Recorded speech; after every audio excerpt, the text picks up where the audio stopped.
días a todos. Bienvenidos a la 10ª y última sesión de este primer seminario. Les agradezco mucho por estar aquí un día antes de festivo, cerrando este diplomado, como tiene que ser. Y como siempre vamos a dar inicio con el himno nacional de Colombia. Todos de pie, por favor.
Gracias, pueden sentarse. Antes de dar inicio a esta sesión final del primer ciclo de este año 2019 de la cátedra Gerardo Molina, los datos y las cifras de esta cátedra. 178 personas tomaron este seminario de este primer ciclo. La cátedra Gerardo Molina este año dedicada a la innovación, emprendimiento y TIC, a los grandes desafíos de la era de la cuarta era digital. Los temas que ustedes revisaron desde el pasado 30 de marzo, inclusión y cierre de brechas en el mundo digital, narrativas pedagógicas y medios digitales para la cuarta revolución industrial, responsabilidad y derechos en la cuarta revolución industrial, comunidades digitales, participación digital para la construcción de la paz, vida digital, personas, espacios y tecnologías, retos de la energía y los sistemas ecológicos en la cuarta revolución industrial, comercio digital, principios y modelos de los negocios digitales, neurociencia y mejoramiento humano, legislación y regulación digital, y la conferencia de hoy, tecnologías emergentes y su impacto. Quiero dar las gracias nuevamente a la Comisión de Regulación de las Comunicaciones, que ha tenido la oportunidad de apoyarnos en este seminario, a la Universidad de Guadalajara, al Doctorado de Innovación y Tecnología, quien coopera con la universidad y con la Facultad de Ingeniería, y por supuesto a todos ustedes que han hecho posible la cátedra, a la Facultad de Derecho, a la Facultad de Ciencias Económicas, a la Facultad de Ingeniería. El tema de hoy, el tema que nos convoca hoy, tiene una invitada especial de cierre, a quien le quiero dar un saludo especial, a Catalina Rengifo Botero, por su tiempo y por obviamente haber venido en este fin de semana que tiene muchos bloqueos académicos, no solo la lluvia, el frío, a pesar de que celebramos el Día de San Juan, el mes dedicado a San Juan y al solsticio de verano. Está lleno de lluvias y entonces este fin de semana era difícil, además el puente que teníamos en medio, así que muchas gracias, Catalina, por hacer este esfuerzo por nuestros estudiantes y por la universidad. Catalina es abogada de la Universidad Javeriana, con maestría en Gobierno y Políticas Públicas de la Universidad Externado, con un diplomado en Marketing Digital de la Universidad de AFIT y promoción 2012 del curso integral de Defensa Nacional del CIDENAL de la Escuela Superior de Guerra de Colombia. Actualmente es la gerente de Relaciones con Gobiernos de Suramérica hispanoparlante para IBM. Es importante tener a Catalina aquí por su experiencia con la industria, especialmente, y con lo que están desarrollando en el tema de tecnologías emergentes. Sin más, quiero agradecerle a Catalina y darle el paso a su conferencia. Muchas gracias. Catalina, ¿tienes este? ¿Tienes este también? Yo creo que voy a empezar con este y la presentación.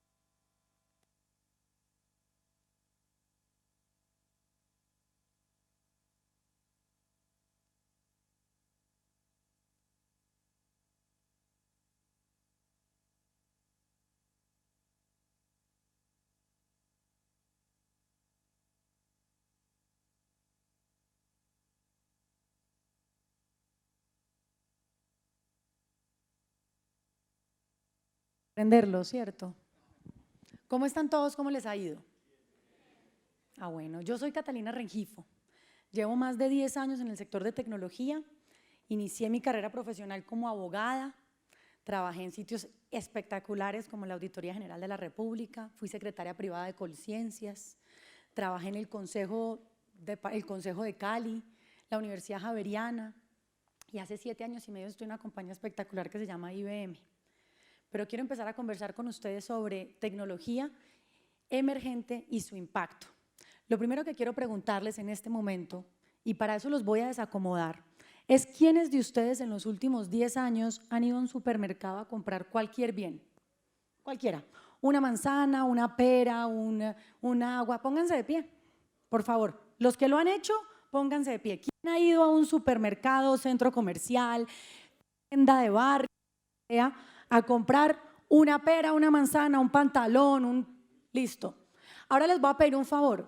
Todo aquel que alguna de esas cosas que en algún momento ha comprado en un supermercado, tienda de barrio, centro comercial, todo aquel que alguna de esas cosas las haya comprado por internet, por favor pásense a las primeras líneas. Vengan para acá, yo no muerdo. Para acá. ¿Nadie ha comprado por internet un pantalón, un libro? ¿Nadie? Vengan para adelante. ¿Los de atrás no han comprado cosas por internet? ¿Ninguna suscripción? ¿Nunca han pagado un taxi por internet? ¿Nunca han cogido un Uber? Señores, pásense para adelante que aquí nadie muerde. Vengan para acá.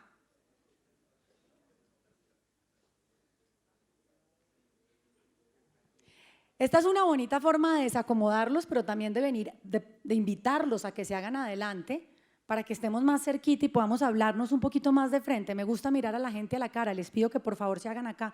Las que están allá, mujeres, vamos. Me estaba diciendo Mario que habían tenido unos gran expositores, pero la mayoría hombres. Hoy tenemos una mujer. Pasémonos adelante. Apóyenme. Juntas somos más.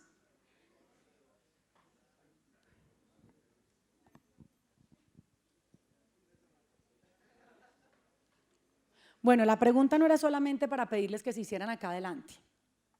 La pregunta tiene que ver con la cuarta revolución industrial. Todos dijeron en algún momento haber ido a un supermercado, un centro comercial o una tienda de barrio.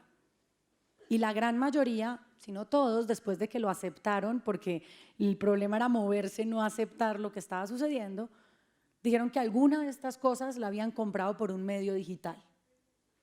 La cuarta revolución industrial y las tecnologías emergentes no van a cambiar lo que hacemos.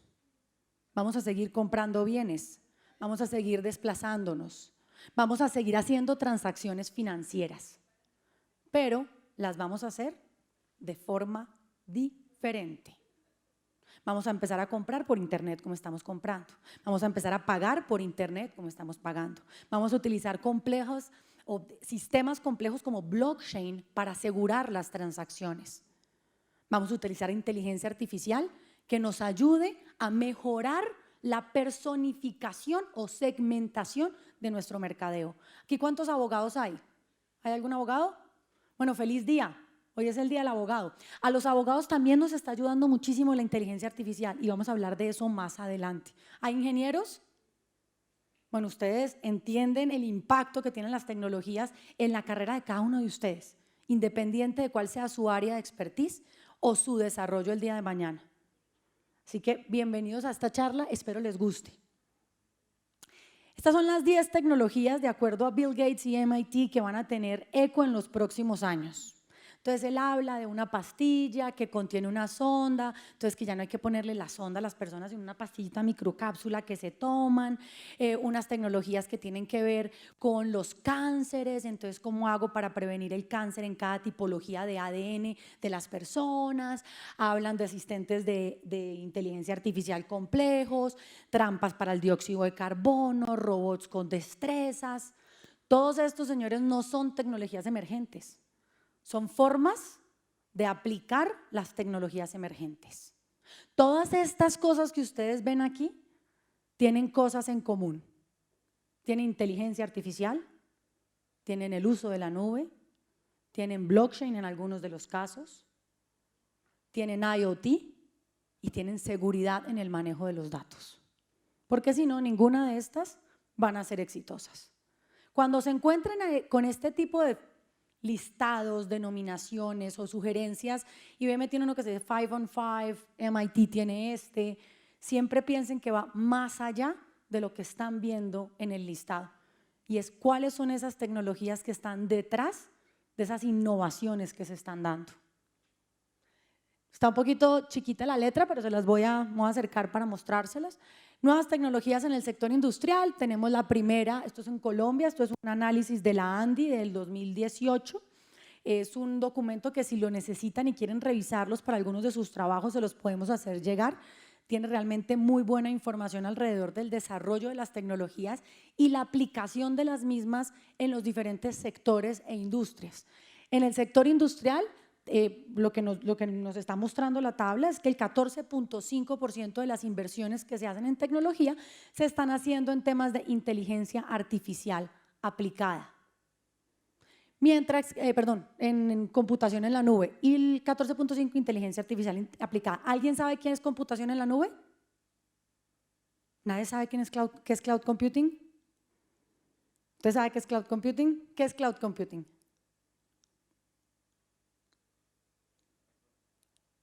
¿Te da pena? Yo ahorita sigo, no te preocupes. Ahora vamos a saber. Nuevas tecnologías en el sector de servicios, de nuevo estamos viendo que la mayor inversión está en computación en la nube. De ahí que la próxima vez que les pregunten qué es computación en la nube, todos tengamos que saber.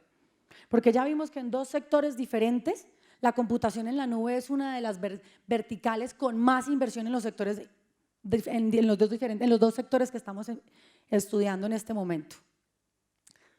Voy a coger agüita que estoy perdón.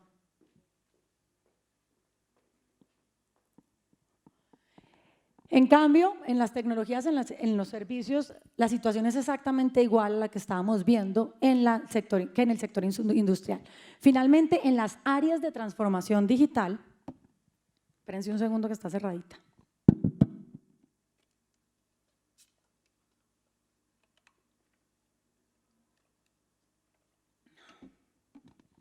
Vemos las principales áreas de transformación de las compañías en los próximos 2 años. Cuando uno se enfrenta a una tabla como esta y se da cuenta que la innovación en productos en servicios es del 77.3%, está viendo que hay una gran oportunidad para que nosotros empecemos a desarrollar soluciones, emprendimientos y, cómo no, desarrollos que puedan afectar, que de una u otra forma puedan ser parte y construir este tipo de soluciones que se necesitan en el sector. Estas 3 tablas solamente se las mostré aquí para que entiendan la complejidad, pero también la importancia que tiene esto en nuestra economía y en el país. Ahora vamos a empezar a hablar de las 4 tecnologías transversales a los 10 sueños o las 10 tecnologías que estaba hablando en MIT en su momento Bill Gates, y aquí está: inteligencia artificial, blockchain, IoT, quantum computing, y de manera transversal vamos a hablar de cloud y de seguridad. ¿Por qué vamos a hablar de cloud? Porque cloud computing es un habilitador para las tecnologías emergentes y la seguridad debería ser un must, debería ser una obligación en la implementación de todas ellas. Para los que son abogados, todo lo que tiene que ver con transfronterización de datos, con protección de datos, con manejo adecuado de los mismos, GDPR y leyes nacionales, debería ser el punto de comienzo de las compañías que implementan este tipo de tecnologías. La autorregulación de las compañías debería ser un caso muchísimo más exigente para los países. ¿Alguna de estas tecnologías que no conozcan? Levanten la mano. ¿Alguien sabe qué es inteligencia artificial? Levanten la mano. ¿Es porque es puente? ¿Es porque yo no soy chévere para conversar? ¿Qué es lo que pasa? Levanten la mano los que conocen inteligencia artificial. Levanten la mano los que conocen blockchain. Levanten la mano los que conocen IoT. Quantum computing. Quantum computing es el futuro, señores. Y vamos a hablar de ello más adelante. La nube o cloud. Yo les traje un videito cortitico de nube o cloud que quiero ponérselos para que lo veamos y empezamos a discutir. Ay, no deja. ¿O sí? Ahí ya está. Perdón. Hey, hoy voy a enseñaros cómo hice mi sitio web profesional con Wix. ¿Listos, amigos?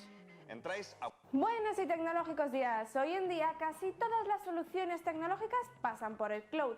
Pero ¿sabes qué es o en qué consiste? Te lo contamos. Cloud significa literalmente nube.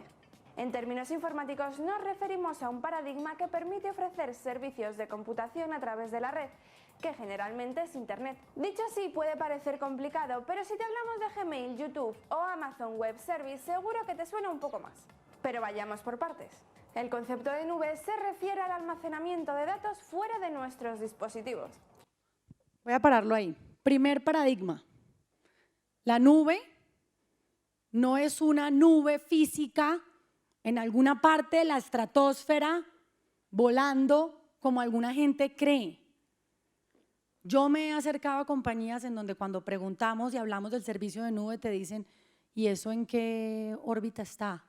¿O en qué parte del mundo? La nube es la prestación de un servicio desde un punto remoto. ¿Listo? No es un on-premise, no es en donde está alocada tu información como en tu compañía físicamente. Entonces, ese primer paradigma hay que romperlo. ¿Y por qué es importante romper ese primer paradigma? Porque es que el desconocimiento de nube, por la misma palabra que determina y que denomina esta tecnología, es algo etéreo allá arriba.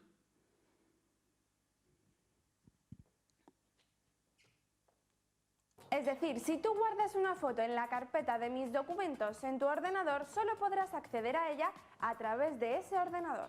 En cambio, si guardas esa misma imagen en un servicio de almacenamiento en la nube, como puede ser Dropbox o Google Drive, la imagen quedará almacenada en un ordenador externo y podrás acceder a ella desde cualquier dispositivo, aunque no esté guardada ahí. El concepto tiene su origen en los años 60 gracias a Joseph Karl Robert Licklider, que tenía una visión un tanto particular del mundo.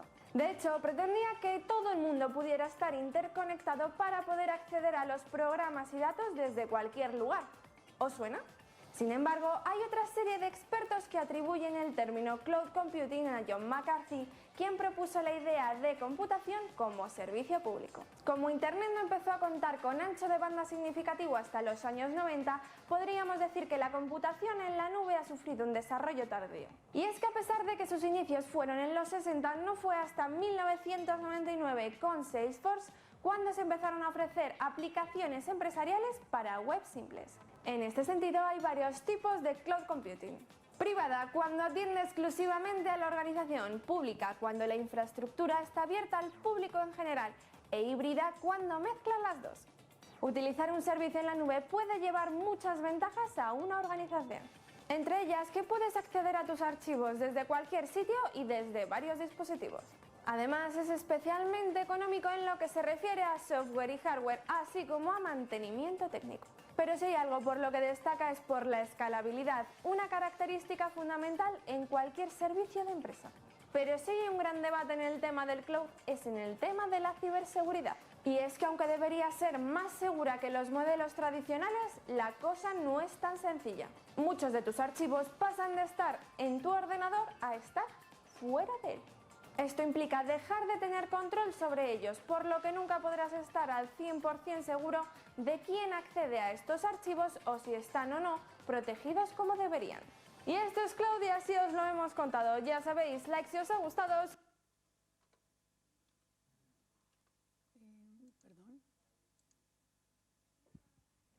Este era un pequeño video explicativo de lo que es la nube y tiene varios paradigmas de los que quiero que hablemos y varias palabras de las que quiero que conversemos. La primera son los 5 mitos sobre la nube que traemos aquí. Primero, no todo es cloud computing, ¿listo? No todo lo que hacemos en las empresas es cloud computing. Segundo, la nube es menos segura que las infraestructuras propias. ¿Alguien cree que esto es cierto? ¿Alguien cree que es más seguro tener on-premise la información que tenerla en la nube? ¿Sí? Por ahí Mario está diciendo que sí. ¿Por qué, Mario? Depende. Eso depende con qué compañía estés contratando y si es una nube privada o una nube pública. ¿Cierto? ¿Todavía no está seguro? Usted y yo somos más viejitos. Recuérdese del Palacio de Justicia. ¿Por qué entraron al Palacio de Justicia? Ajá. ¿Y si los archivos hubiesen estado en una nube, los hubiesen podido destruir? ¿Sí? Les dejo esa inquietud. La seguridad en la nube depende de la compañía que les esté ofreciendo la nube y el tipo de nube que tengan, sea pública, privada o híbrida. Los sistemas de seguridad que corran en esa compañía y los sistemas de protección y manejo de datos de la misma. Si usted está trabajando con una compañía que los servicios en la nube son servicios que claramente los está utilizando su información para otra cosa, luego puede ser más segura tener sus datos en su computador. Pero si usted está trabajando con compañías que tengan cumplimiento de GDPR, cumplimiento de la normatividad nacional e internacional en protección de datos, el uso de la nube es muchísimo más seguro. ¿Cómo lo sabemos?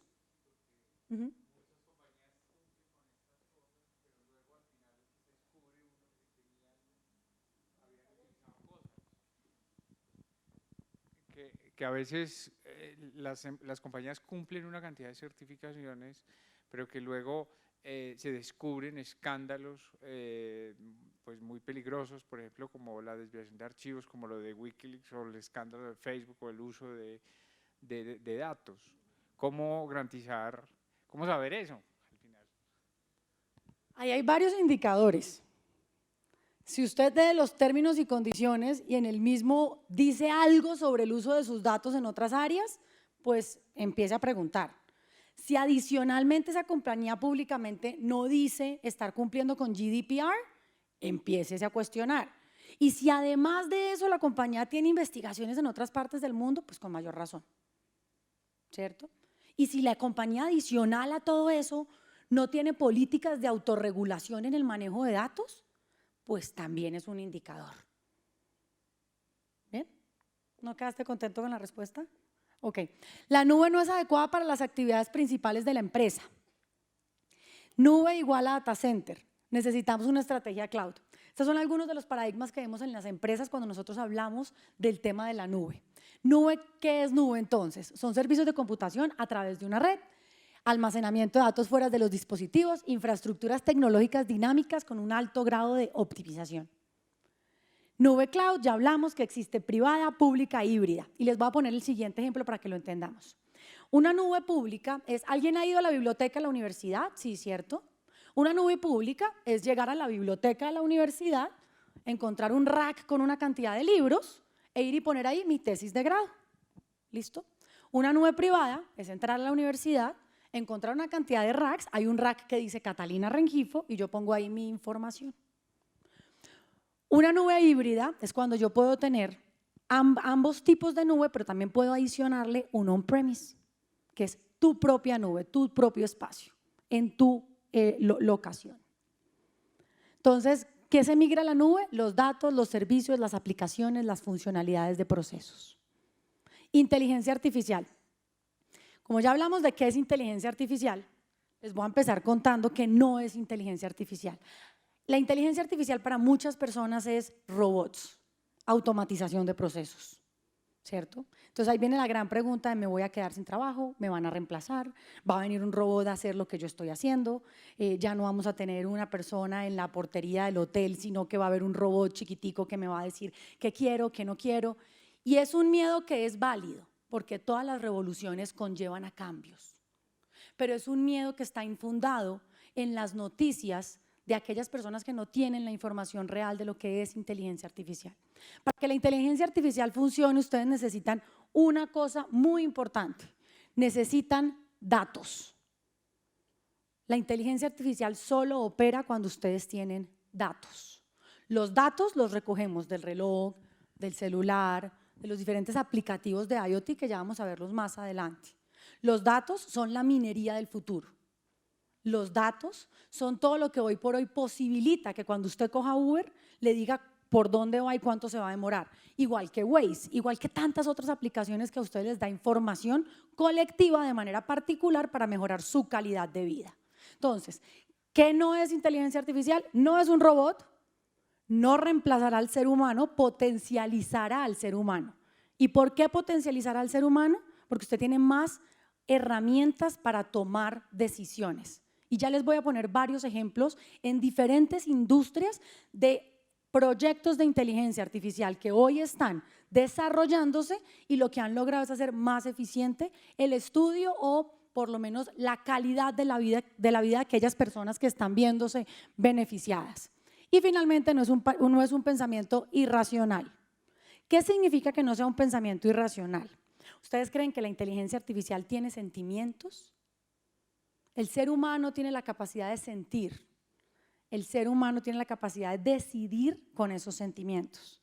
En ese orden de ideas, la inteligencia artificial no reemplazará al ser humano en la medida en que para aquellas carreras, profesiones, desempeños diarios del ser humano, en donde necesitemos una persona que sienta, que decida, que tenga empatía, no va a ser reemplazado por la inteligencia artificial. Entonces es un aprendizaje automático, análisis predictivo y descubrimiento de datos. ¿Qué hace la inteligencia artificial? La inteligencia artificial analiza datos estructurados y no estructurados. Aquí hay abogados, entonces pregunto, porque yo sé que los ingenieros tienen claro lo estructurado y lo no estructurado. ¿Saben qué es un dato estructurado y un dato no estructurado? Listo. Un dato estructurado es un cuadro en Excel en donde usted tiene casillas, puede organizar puede preguntarle mayores de 10 años a 20 años, inmediatamente la información le sale a usted de una forma coherente que usted puede entenderla fácilmente. Un dato no estructurado, y el 80% de los datos en el mundo hoy por hoy son no estructurados, son fotografías, videos, llamadas, o radiografías o cualquier otra imagen. Un archivo en PDF es un dato no estructurado. ¿Listo? El 80% de la información que hay en el mundo hoy por hoy son datos no estructurados. Si fuesen estructurados sería muchísimo más fácil hacer la analítica. Pero cuando no son estructurados necesitamos de herramientas de analítica muchísimo más robustas y compuestas para que pueda realizarlo por nosotros. Por ejemplo, hacer analítica de radiografías. Ya voy a hablar del de Agrosavia. La radiografía, ¿qué hace un radiólogo? Un radiólogo llega a su oficina, llega a su consultorio, se sienta con 750 radiografías del día y empieza una por una a analizarla para hacer su concepto. A través de inteligencia artificial, la computadora, el desarrollo tecnológico lo que hace es analizar estas radiografías y recomendarle al radiólogo revisar 1, 2, 3, 4, 5, 6, porque las otras están bien. Hace más eficiente el trabajo del radiólogo. Quiero hablarles de un caso de inteligencia artificial en Colombia que lanzamos hace poco con Agrosavia. ¿Alguien sabe qué es Agrosavia? Agrosavia es la entidad colombiana que analiza los suelos para entender la fertilidad y el uso de los mismos. es esa entidad del Ministerio de Agricultura que se encarga de decirle al agricultor en Peque, Antioquia, o en Toro Valle, su suelo sí sirve para cultivar eso. Y debe usted ponerle este tipo de aditamentos o de químicos para hacerlo más eficiente, ¿cierto?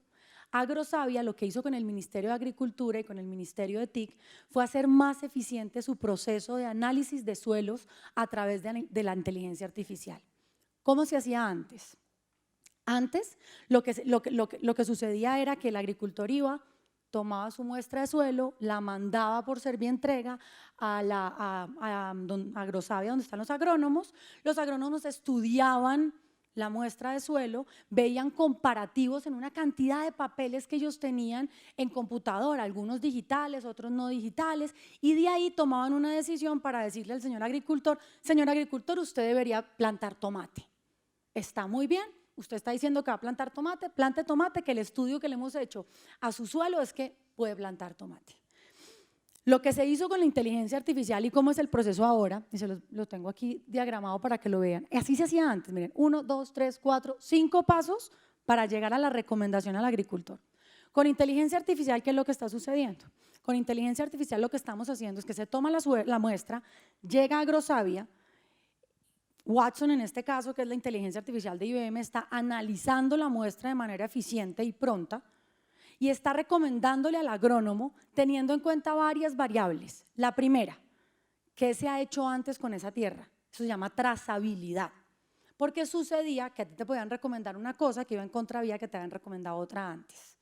Lo segundo, está tomando la información de todos los agricultores que hay, de todos los agrónomos que habían dado recomendaciones similares a suelos como ese que tienen en este momento, con esas características. Y está dándole al agricultor ya la posibilidad de no solamente plantar tomate, sino que le dice, ¿sabe qué? Mario, no plante tomate, yuca y plátano, porque los tres puede plantarlos. Con Agrosavia hay una fase posterior a esta y es poder combinar esos datos que se tienen de estudios del suelo con datos del clima, de tal forma que puedan decirle al agricultor, señor agricultor, no solamente plante tomate, plátano y yuca, sino que de acuerdo a la analítica que hemos realizado de los datos del clima, lo que se ve como predicción es que su sembrado de tomate va a ser más exitoso. Esa es una segunda fase. Una tercera fase con que va a trabajar Agrosavia es incluirle a ese estudio, ya no solamente el estudio del suelo, el estudio del medio ambiente, sino también el estudio de mercado. O sea, le dirán a ese agricultor, señor, usted debería plantar tomate, yuca y cebolla, pero por los temas del clima le recomendamos yuca y cebolla, pero por los temas de comercio le recomendamos yuca. Si ustedes han ido en algún momento a la plaza de mercado, se darán cuenta que esta operación de inteligencia artificial cambia la vida de la mayoría de las personas de nuestro país. No solamente los agricultores, que a veces ven depreciado su bien, ven depreciado su producto, sino también de las personas que compran en los diferentes centros de mercado y en los diferentes acopios de agricultura. ¿Queda claro el caso de Agrosavia? ¿Alguna pregunta con el caso de Agrosavia? ¿Estoy muy aburrida? Es que están muy callados. ¿Qué se logró entonces? 200 cultivos con predicción de recomendación, hacer un análisis de suelo muchísimo más rápido. Esto pasa siempre por la verificación del agrónomo experto, de tal forma que el agrónomo es el que valida que realmente se está dando la recomendación adecuada para cada uno de las recomendaciones del suelo. Los cultivos con mayor precisión son pasto, mora, papa, aguacate, cítricos, plátano, café y maíz, son la mayoría de los cultivos colombianos. Mayor eficiencia, menor tiempo, mayor calidad y pues obviamente lo que hace la inteligencia artificial detrás de esta solución es que aprende de nuevos cultivos, aprende y mejora las predicciones, puede aprender de expertos en Agrosavia. Uso de la inteligencia artificial en la salud. Hablar de inteligencia artificial en la salud es una de las cosas que más me gusta a mí. Tenemos soluciones desde inteligencia artificial para ayudar a detectar cáncer de mama, hasta inteligencia artificial, como el caso que les traigo hoy, que es el CINEDI, que es inteligencia artificial para ayudar a detectar y controlar la diabetes gestacional. Para aquellos que conocen la diabetes gestacional saben que es una de las enfermedades más riesgosas durante el embarazo. No solamente pone en riesgo la vida del bebé, sino el de la mamá. ¿Qué hace la inteligencia artificial en este caso? En este caso la inteligencia artificial toma los datos,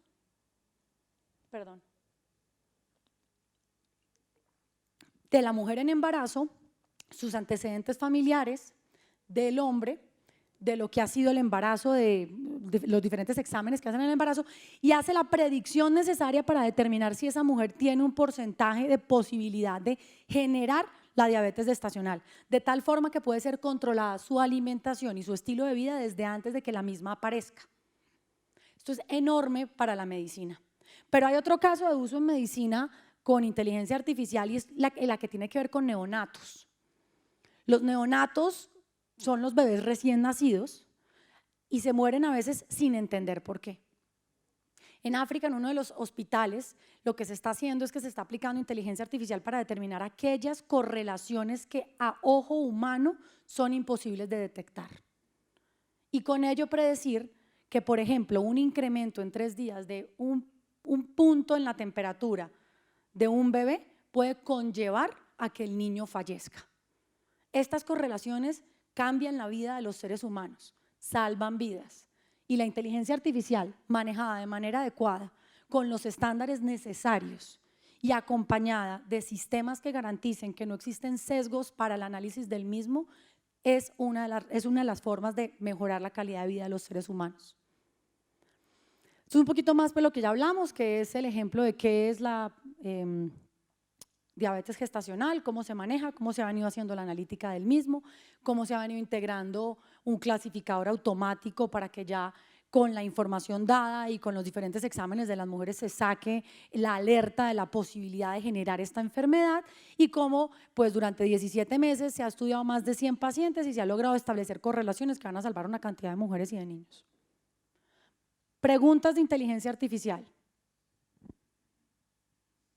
¿No hay preguntas? ¿He sido muy clara o muy aburridora? La inteligencia artificial, señores, es el estudio de los datos, la analítica de los datos para el mejoramiento de las cualidades y de la vida de los seres humanos. La inteligencia artificial hoy por hoy la tenemos nosotros en nuestro bolsillo todo el tiempo. Cuando utilizamos sistemas que nos llevan más rápido de punto a punto. Cuando utilizamos herramientas que nos permiten hacer correlaciones que a simple ojo humano sería imposible de lograr. El mundo hoy por hoy es un mundo de datos, pero como en una buena mina hay datos buenos y hay datos malos. Hay datos que son basura, hay datos que son potencialidades. La inteligencia artificial lo que nos permite a nosotros es entrar en esa mina de datos y hacer una minería eficiente de los mismos. Identificar cuáles son buenos, cuáles son malos, cuáles son datos que pueden ayudarme a fortalecer mi sector comercial, mi negocio, mi emprendimiento. Hace poco estaba dando una charla sobre inteligencia artificial y turismo en un departamento de nuestro país y alguien me preguntaba, bueno, sí, en medicina, usted habló de medicina, usted habló de otros temas y otros sectores, en el turismo, ¿cómo? ¿Alguno de ustedes ha ido de manera frecuente o recurrente a un mismo hotel? Y lo tratan a uno como si uno fuera, sí, buenas, ¿cómo está, doña? Pero no te tienen un detallito pues que sea como correlacionado con tu personalidad. Yo tengo la oportunidad de ir a un hotel muy bonito en Jardín Plaza, que es un hotel boutique, y ellos tienen un sistema de inteligencia artificial súper básico, pero muy interesante. Cuando nosotros llegamos al hotel, nos tenían sobre la cama unos pañitos para limpiar el casco de la moto. Como así. Entonces yo bajé y le dije a la señora, pero ¿por qué hay pañitos para el casco de la moto? No, es que cuando usted se inscribió, yo le pregunté por sus redes sociales, me metí a sus redes sociales, me di cuenta que ustedes vienen en moto, entonces le tenía ese detalle. Eso es inteligencia artificial manual.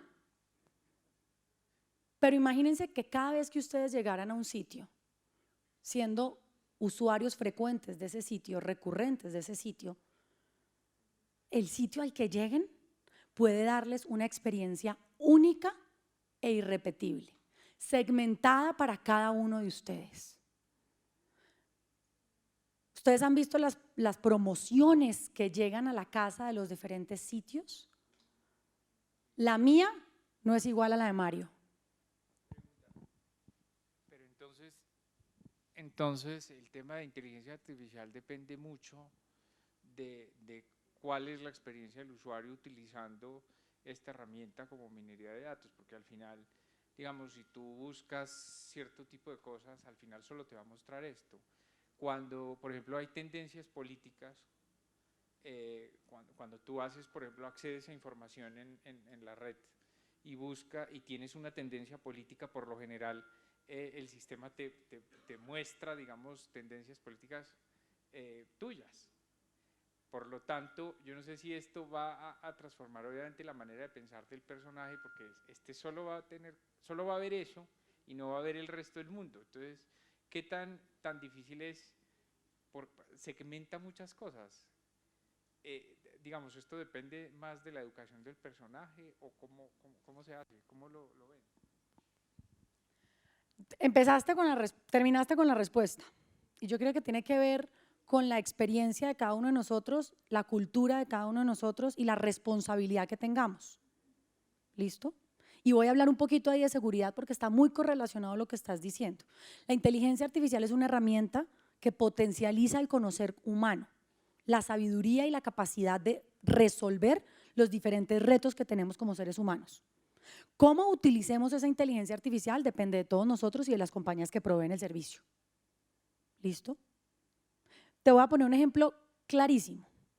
Mi marido tiene el vicio de cada vez que se monta en un avión, tomar la foto y decir, me voy de viaje.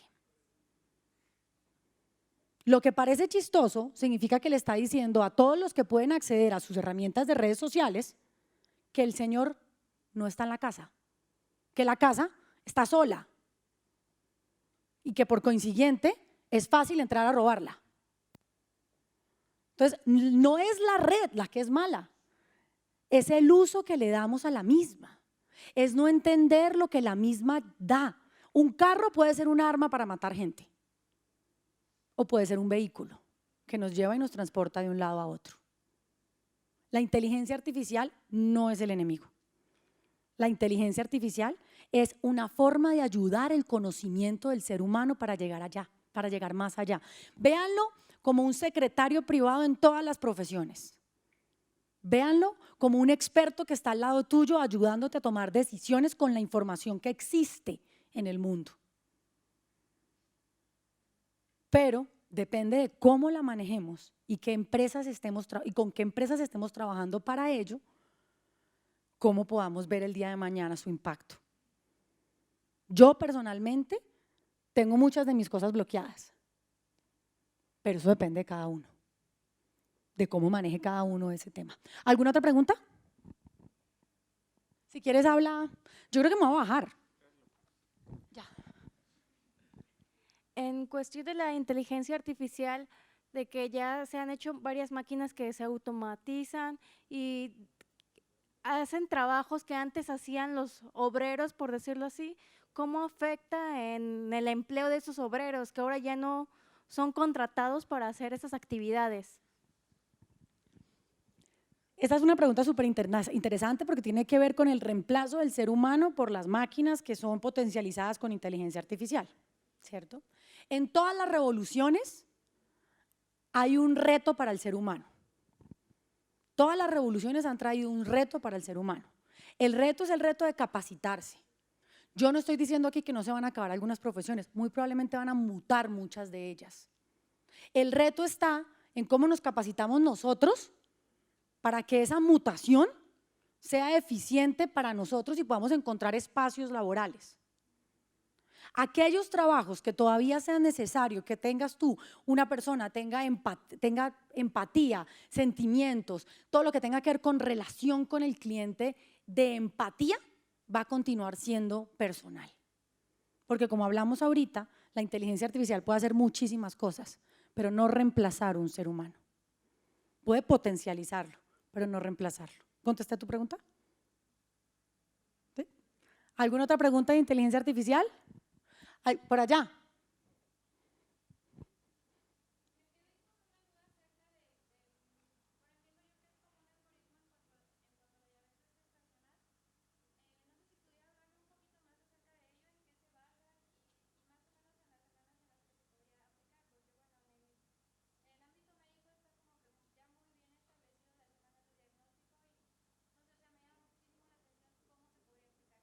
Claro, eso es lo interesante de las correlaciones que hace la inteligencia artificial es que a veces lo que hay predeterminado, como las semanas para hacer los diagnósticos, puede inclusive irse un poquitico más allá.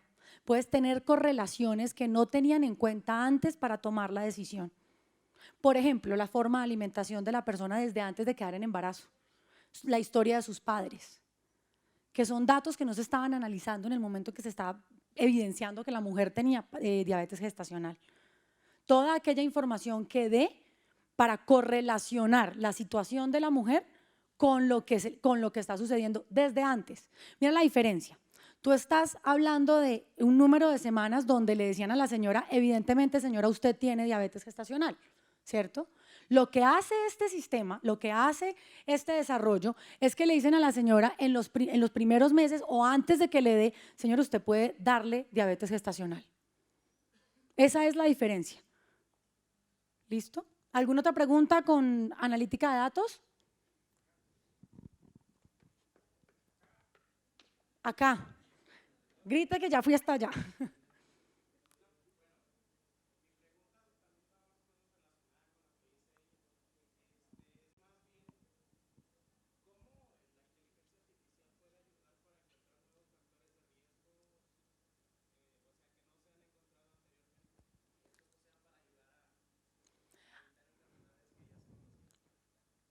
Es una pregunta muy interesante y de nuevo, con la data y con la minería de data y las diferentes correlaciones que se pueden hacer. Te voy a traslapar tu pregunta a otro sector que ha venido trabajando inteligencia artificial, es la seguridad. La policía de Nueva York tiene un sistema de seguridad interesantísimo y es que con la información que tienen, hacen las correlaciones de tal forma que pueden determinar dónde va a ser el siguiente crimen, en qué cuadrante, en qué lugar, con qué herramientas e inclusive qué personas pueden llegar a estar haciéndolo. Los datos están ahí para encontrar todo eso. Los datos están para poder empezar a hacer investigaciones que nos generen correlaciones nuevas, correlaciones que nos lleven a tomar decisiones diferentes. Lo que tenemos que hacer es aplicarlos de manera adecuada y entender las correlaciones que hay entre cada uno de ellos, que la inteligencia artificial nos ayuda a hacerlo. Y para eso es importante algo que vamos a hablar ahorita que se llama quantum computing, porque si bien la inteligencia artificial es una herramienta poderosísima, por la cantidad de datos que tenemos, se está quedando corta. Y se está quedando corta no como herramienta, sino porque los sistemas, ya el hardware que tenemos sobre el cual corre la inteligencia artificial, no está dando la suficiencia necesaria para la analítica de todos los datos que existen en el mundo. Por ende, es necesario empezar a cambiar esas metodologías y ahí viene la computación cuántica, que es una de las áreas que viene manejando todo lo que tiene que ver con correlaciones de ADN y demás para determinar enfermedades. Blockchain. Hace 20 años, que yo estaba como sentada así como están ustedes, alguien me habló, hace un poco más, de Internet. Y nos hablaban de lo importante que era el Internet. Y nos decían cómo Internet iba a cambiar el mundo. Y nos decían cómo Internet iba a cambiar todos los sectores. Algunos escucharon el mensaje y fueron y desarrollaron soluciones basándose en ese conocimiento y hoy tienen grandes empresas. Otros dijimos, eso es otra de esas vainas. Eso es otro CD, otro LP. Otro, ¿se acuerdan el que era el CD grandotote así que duró como 6 meses? Eso es otra cosa que pasa. Y con blockchain hay personas que lo creen. Blockchain es el seguro de la trazabilidad de todas las acciones y diferentes sectores que van a transformarse alrededor de blockchain son infinitos. ¿Cuántas personas realmente aquí saben qué es blockchain? Señores, blockchain es el futuro. Blockchain está transformando el sistema financiero. Blockchain está transformando el sistema gubernamental. Blockchain está transformando la logística aduanera. Blockchain está transformando lo que tiene que ver con la seguridad alimentaria. Blockchain está transformando todo lo que tiene que ver con el manejo de bienes preciosos por el mundo. Blockchain va a transformar todo lo que tiene que ver con la compra y venta de nuestras casas, de nuestros inmuebles. Yo les pido un favor, si hay algo que de esta charla se les quede, es que salgan de aquí a investigar más sobre lo que es blockchain. Que no les pase como nos pasó a muchos, que cuando nos dijeron internet, dijimos, chévere, bien, bacán. ¿Puedo mandar mails? Ah, sí, chévere. ICQ, ah, sí, súper chévere. Eso era todo lo que veíamos y las potencialidades eran todas. Bueno, es un corto video de blockchain y empezamos a hablar de él.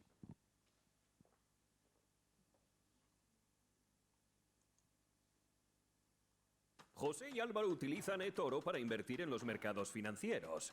José investiga oportunidades. Blockchain. Seguro que has escuchado esta palabra últimamente. Y no es para menos. Blockchain es un sistema revolucionario que básicamente hará que muchas de las cosas más fastidiosas de tu vida desaparezcan. La cosa es que el mundo, tal y como funciona actualmente, necesita producir, gestionar y almacenar una enorme cantidad de información certificada en todo momento. Cada día, cada hora, cada segundo. Hasta ahora esta gestión la han hecho humanos. Humanos. Esos seres lentos, despistados, corruptibles, perezosos y hedonistas. La propuesta de blockchain es que este trabajo pasen a hacerlo otro tipo de seres. Incorruptibles, eficaces, sacrificados y cada día más veloces. Los ordenadores. Pero ya sabemos cuál es la gran debilidad de un sistema informático, que es hackeable. ¿Cómo evita esto blockchain? No con un superpoderoso antivirus ni con un vigoroso firewall. Blockchain se autoprotege gracias a su propia estructura, su propia arquitectura. ¿Cuál es esta protectora estructura? Blockchain significa cadena de bloques, y eso es, una cadena de bloques que contiene información.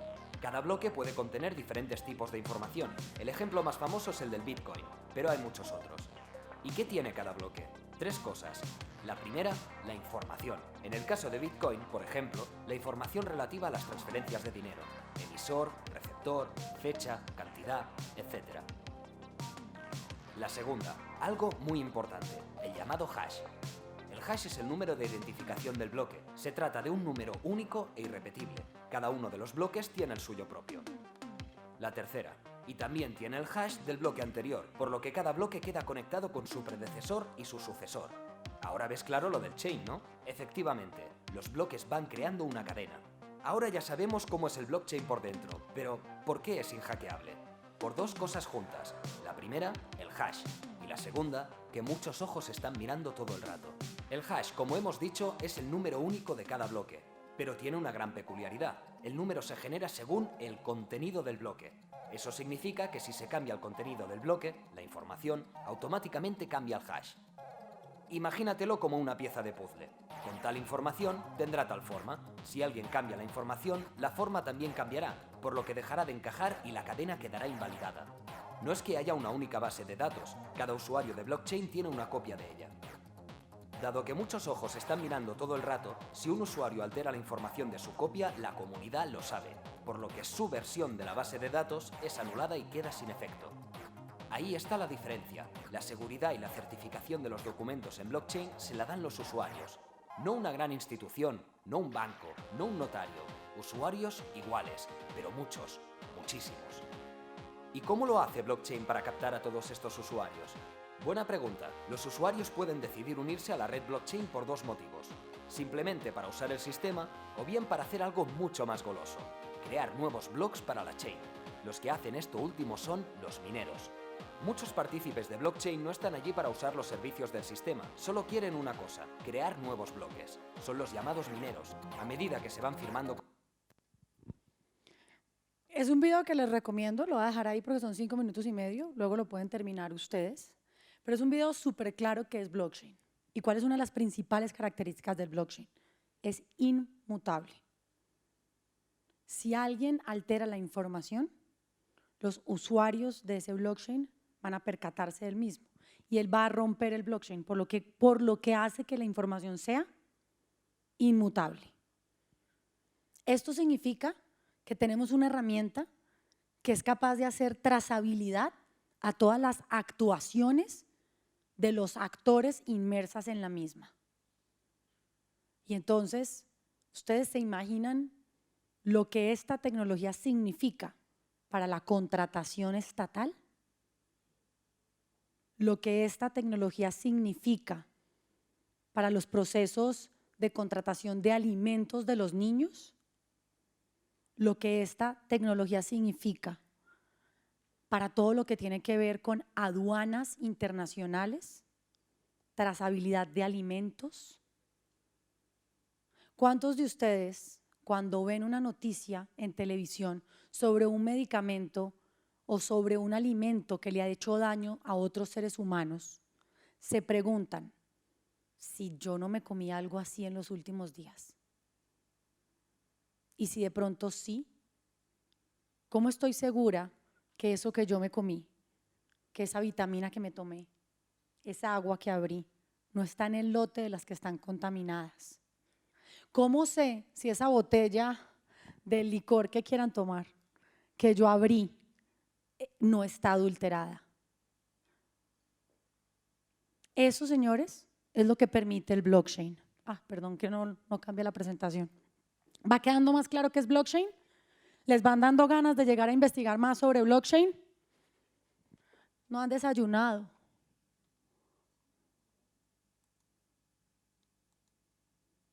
Listo.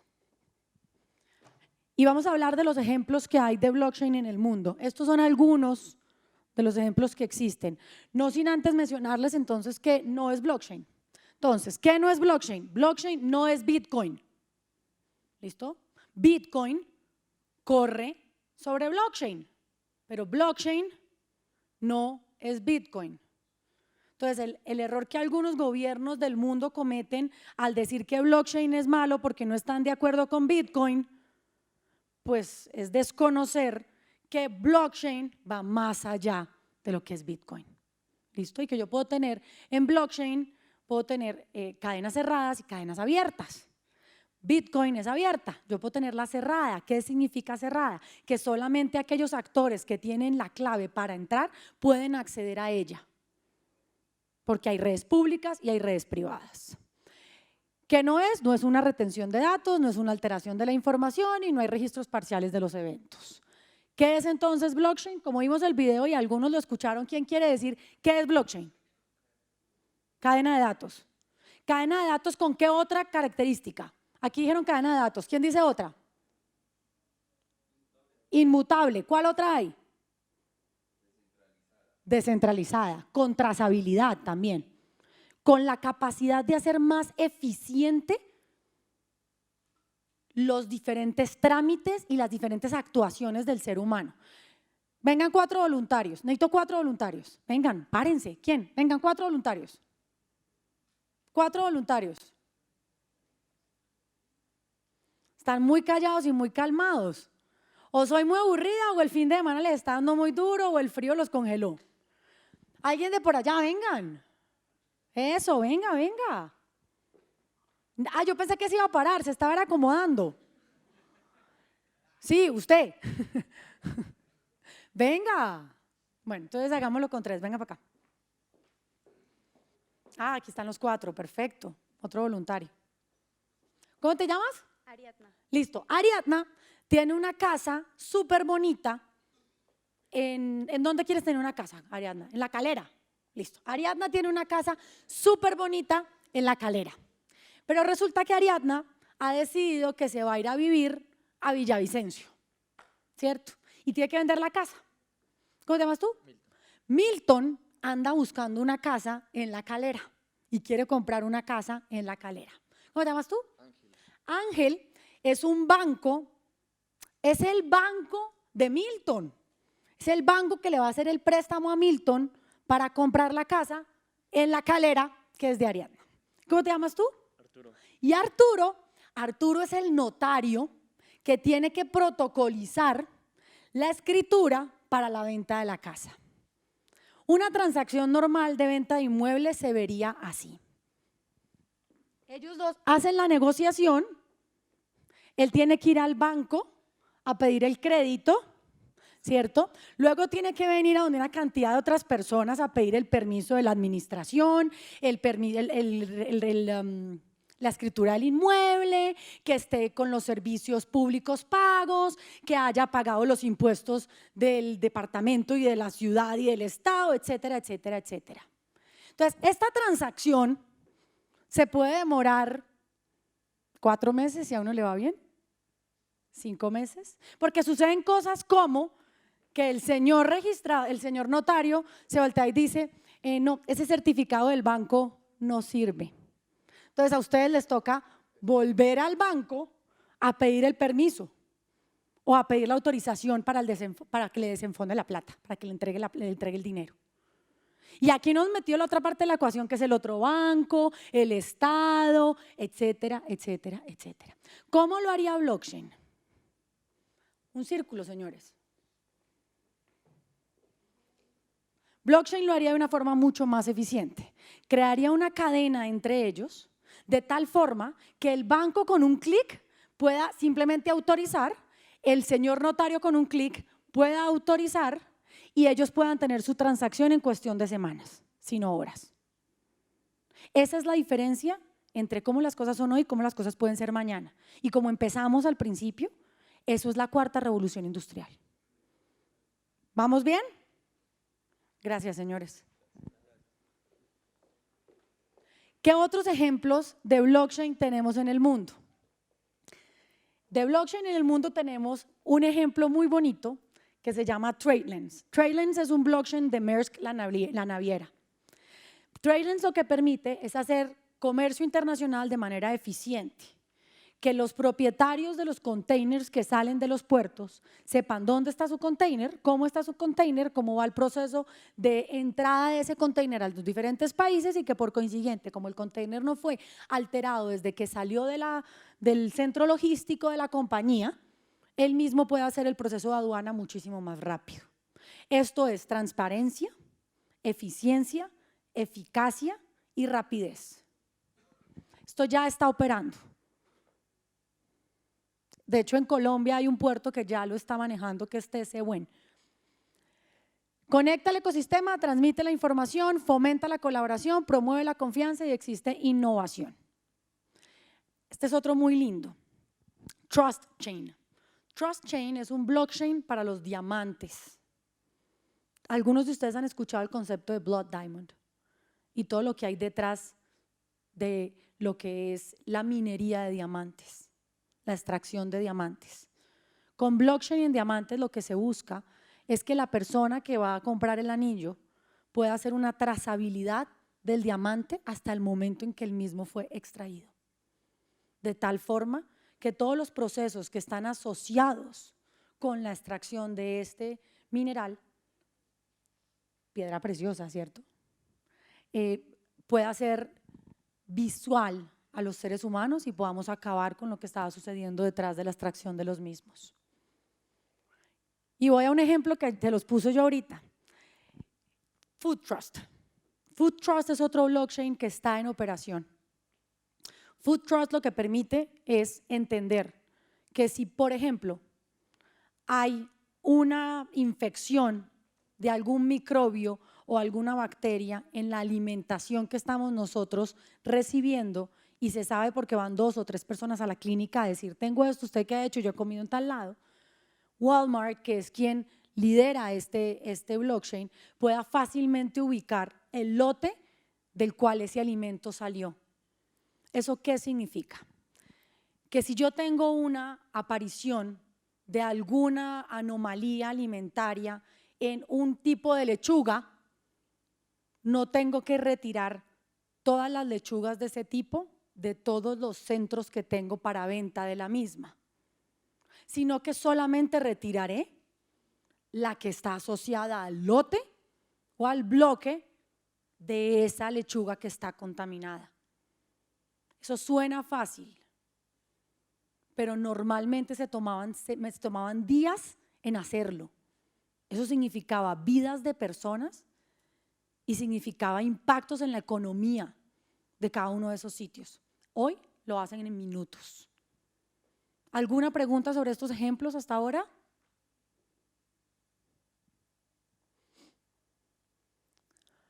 Ya le expliqué cómo funcionaba.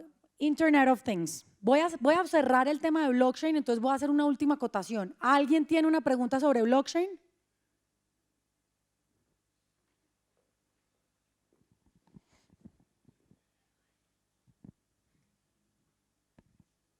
Buenos días. Pues la pregunta puntualmente es más sobre IBM y en Colombia, exactamente ahorita, ¿qué aplicación le están dando en Colombia pues IBM con blockchain? Eso por un lado. Y lo otro, bueno, yo soy ingeniero de sistemas, me interesa mucho el tema, pues ya conozco bastante.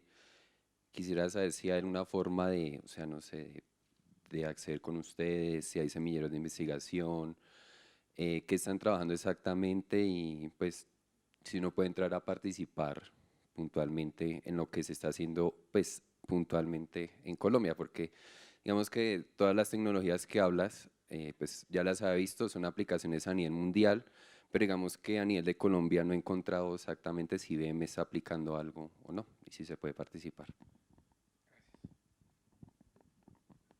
No te voy a hablar solo como IBM, te voy a hablar como el sector de tecnología en el país. Como el sector de tecnología en el país te puedo decir que muchas de esas tecnologías están siendo aplicadas. De hecho, hemos visto ejemplos en el país durante el desarrollo de la charla. Agrosavia es del país, es inteligencia artificial. Watson Oncology está en la Fundación Santa Fe, es inteligencia artificial. Blockchain Trade Lanes, hay un puerto en Colombia que ya lo está utilizando, que es TCUN, es blockchain. En los diferentes sistemas bancarios de la región se está utilizando blockchain también. Y hay otras tecnologías, hay otras compañías que también vienen haciéndolo en otros sectores. El sector de educación está utilizando inteligencia artificial, el sector de turismo está utilizando inteligencia artificial y el sector gubernamental está utilizando inteligencia artificial. De hecho, Agrosavia es un proyecto del sector de gobierno. Tu otra pregunta, si quieres, ahorita al final conversamos y con muchísimo gusto podemos hablar de ese tema. ¿Otra pregunta sobre blockchain? Entonces sigamos con Internet of Things o Internet de las cosas. ¿Alguien sabe qué es Internet de las cosas? Yo sé que saben. ¿Alguien tiene un celular? Muéstrenme el celular. Listo. Su celular es un puerto de Internet de las cosas. ¿A cuántos de ustedes el celular les dice cuántos pasos han caminado al día? No les pregunta a veces si han tomado agua, si no han tomado agua, si, no sé, se lavaron los dientes, no se lavaron los dientes. Eso es un puerto de recepción de información.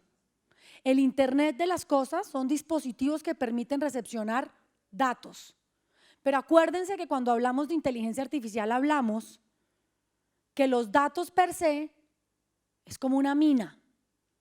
Hay buenos, hay malos, hay regulares, hay sucios, hay limpios.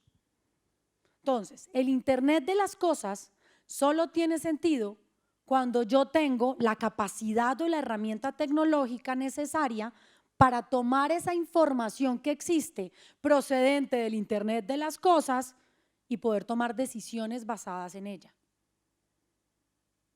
Les voy a poner una decisión básica. Mi relojcito que me dice cuántos pasos llevo.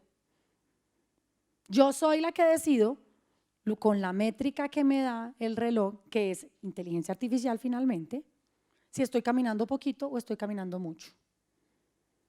Porque él podría señalarme nada más los pasos que he dado en el transcurso de los últimos 6 meses. Pero cuando yo tomo esa información, la correlaciono con la hidratación que estoy teniendo, la correlaciono con mi alimentación y tomo una decisión sobre la calidad de mi vida, estoy utilizando Internet de las cosas, inteligencia artificial. Estoy haciendo analítica de datos. ¿Bien? ¿Preguntas con Internet de las cosas? ¿Qué ejemplos de Internet de las cosas tenemos en el mundo? Semáforos inteligentes, carros que toman información de qué velocidad vamos, por dónde debemos ir. ¿Perdón? Los estacionamientos, dispositivos en los estacionamientos que me llevan a mi celular y me dicen cuando yo voy para cierta parte de la ciudad que ahí hay un sitio donde yo puedo parquear o no hay un sitio donde yo pueda parquear. Casas inteligentes que me permiten a mí llegar a la casa, abrir con mi voz, entrar, dispositivos al servicio del ser humano, dispositivos médicos, smarter cities. IoT es el eje de muchos de los desarrollos que tenemos hoy en ciudades inteligentes. Yo en ciudades inteligentes creo que no son más que ciudades inteligentes, sino ciudadanos conectados. La capacidad de conectar a la gente, la capacidad de generar datos a través de dispositivos. Uno de los ejemplos de IoT que más me gusta a mí es un ejemplo con una aerolínea. Los aviones tienen la capacidad de recoger datos en todo el mundo, pero a una aerolínea se le ocurrió poner un dispositivo que tomara esos datos de manera organizada y pudiera ayudar a determinar situaciones climáticas para poder antecederse y cambiar rutas para evitar molestias a los pasajeros con las turbulencias. Eso es la utilización de Internet de las cosas con inteligencia artificial en procura del bienestar de los seres humanos. Hablemos de ejemplos.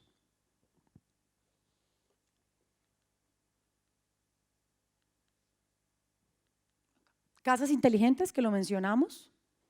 ¿Quiénes de ustedes tienen dispositivos en sus casas que ya les ayudan a tomar decisiones? Que ya les ayudan a poner música, que ya les ayudan a hacer una cantidad de cosas. ¿Cuáles son los beneficios? Hay un ahorro energético, hay seguridad, hay comunicaciones, hay confort. Y aquí les invito a ver un video, no lo tengo yo conmigo, pero les invito a ver un video del problema de del Internet of Things en las casas. Y es un poco la invitación a make it simple, porque hay un dispositivo súper refinado que tú hablas y te abre la casa y te deja entrar, y un poco el video es un señor tratando de entrar a su casa después de que le sacaron una muela hablando así y empieza a llover y nunca puede entrar a su casa, se moja y no puede entrar a su casa. Entonces un poco la experiencia de ese video es que hay que hacer refinamiento en las soluciones de IoT, pero entendiendo la realidad del usuario siempre, entendiendo la realidad de quién está operando el mismo.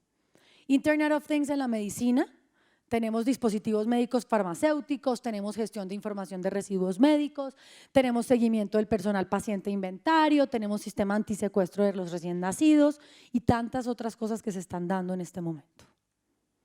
Computación cuántica. Y aquí sí voy a parar. ¿Alguien sabe qué es computación cuántica? ¿Alguien ha estudiado la computación cuántica aquí? ¿Habían escuchado el término de computación cuántica? ¿Yo no? Pues bueno, la computación cuántica es la transversalidad de las soluciones que hemos visto aquí, pues la misma potencializa todas las tecnologías que tenemos. Y vamos a ver un video corto sobre ella.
La computación cuántica, entonces, como les estaba comentando ahorita, es una forma más eficiente de hacer la analítica de datos, de hacer la inteligencia artificial. Un pelo pesado. Perdón. Nunca me da. Nueva línea micelar de Pantene. Su fórmula provitaminas con agua micelar purifica las raíces e hidrata hasta las puntas.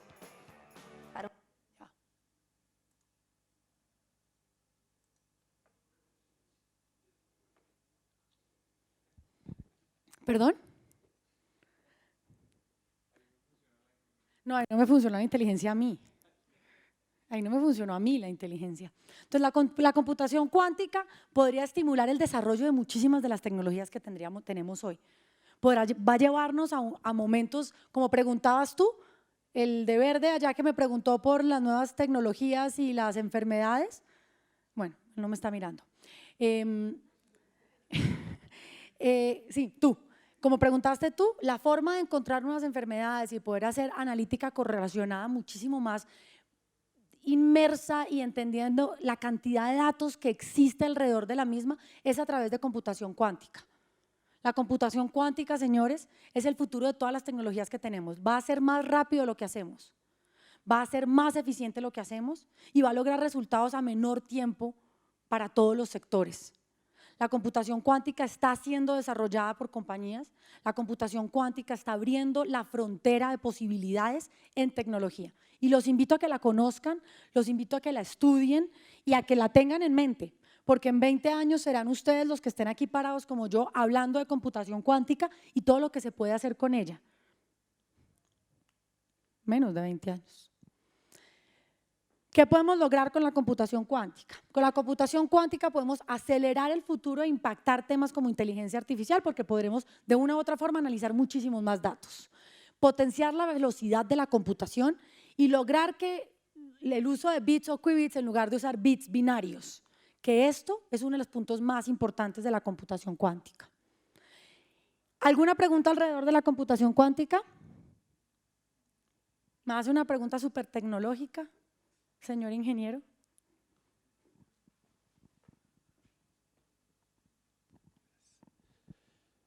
No es, bueno, es más como el concepto, cuando se habla de computación cuántica, estamos hablando, o no sé, yo lo he escuchado que es más sobre el hardware de la máquina, o sea, la parte física del procesador que funciona como a nivel atómico, ¿es eso? O sea, porque tú hablas más de, pues, de la aplicación, ¿no? Pero digamos el concepto base es ese, ¿cierto? Por eso decía que la inteligencia artificial corre sobre sistemas y que los sistemas pueden leer un número adecuado, un número indicado de datos. Lo que va a hacer la computación cuántica es que esos sistemas, ese hardware, sea muchísimo más eficiente y por consiguiente pueda hacer lectura o análisis de muchísimos más datos. Pero finalmente es un hardware. Finalmente es una máquina. En el gobierno del mundo, la computación cuántica se viene utilizando en diferentes fronteras y en diferentes áreas y sectores, por diferentes compañías. En ambos, en ambos. Es una herramienta poderosa para toma de decisiones.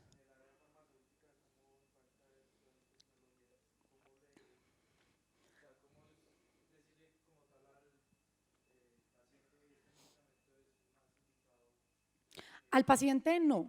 Acuérdate que existe la posibilidad de analizar las diferentes correlaciones alrededor de las enfermedades para determinar cuál es la mejor fórmula médica para la atención de esa enfermedad.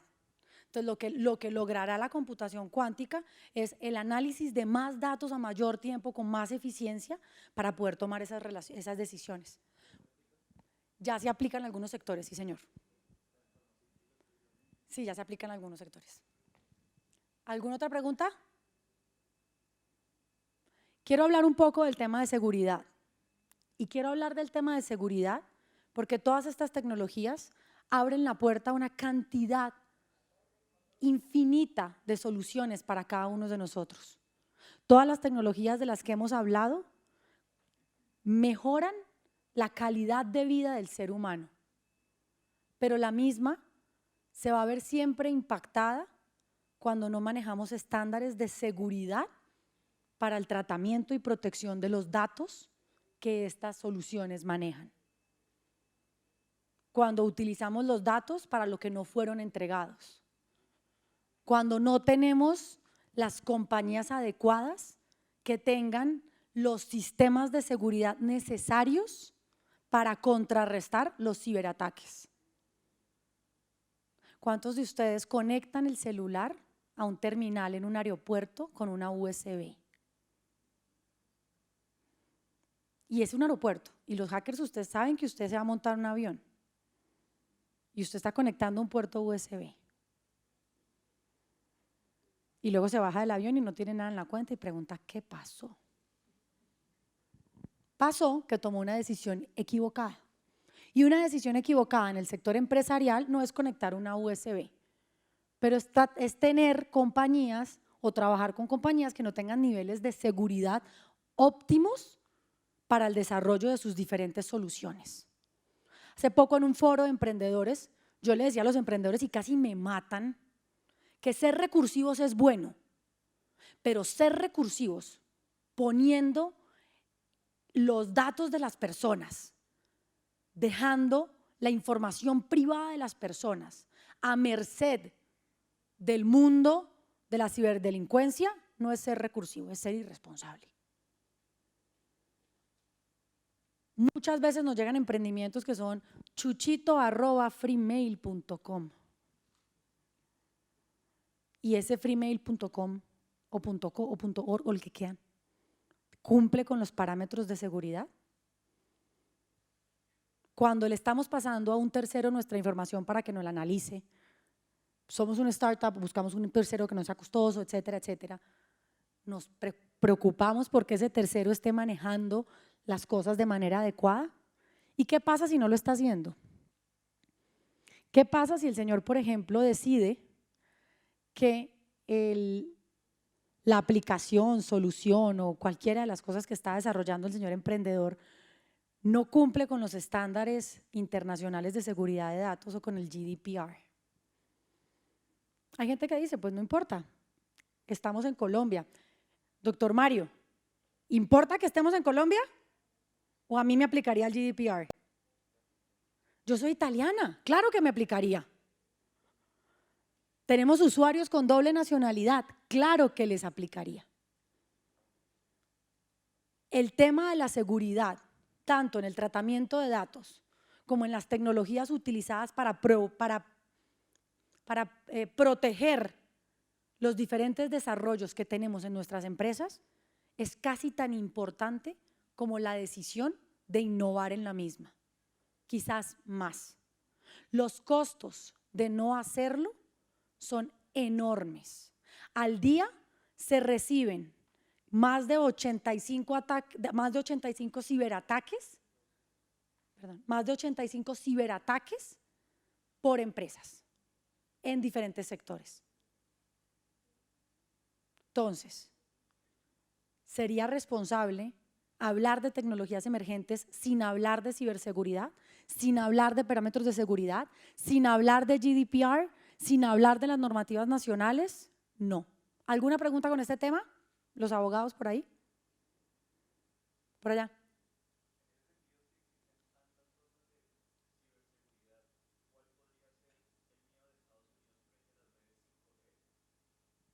Es una pregunta más política que de tecnología y si quiere la conversamos con un café allá afuera.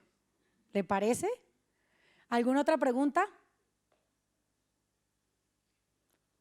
Esa era mi presentación por el día de hoy. Si tienen preguntas generales, si quieren conversar conmigo al final, si tienen preguntas como las tenías tú sobre cómo vincularse con temas, con muchísimo gusto. Me encanta poder estar con ustedes. Los animo a que cada vez seamos más mujeres las que demos este tipo de charlas. Nosotras podemos hacerlo. En el tema de tecnología hay espacios para nosotras. Es solamente prepararnos y lograr buscar el adecuado. A todos ustedes, mil gracias por su mañana de hoy. Yo sé que es un valioso sábado de puente que para todos es difícil, pero nada, mil gracias por todo y lo que necesiten a la orden.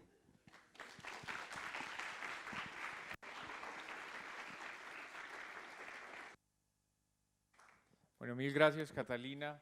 Creo que hemos cumplido ya finalmente con la teoría y la práctica en este seminario de innovación y tecnología. Antes de pasar a las preguntas, sea lo primero, ya que escuché los acentos mexicanos por ahí, de saludar a los estudiantes de intercambio del programa de movilidad internacional Delfín, quienes están en Colombia.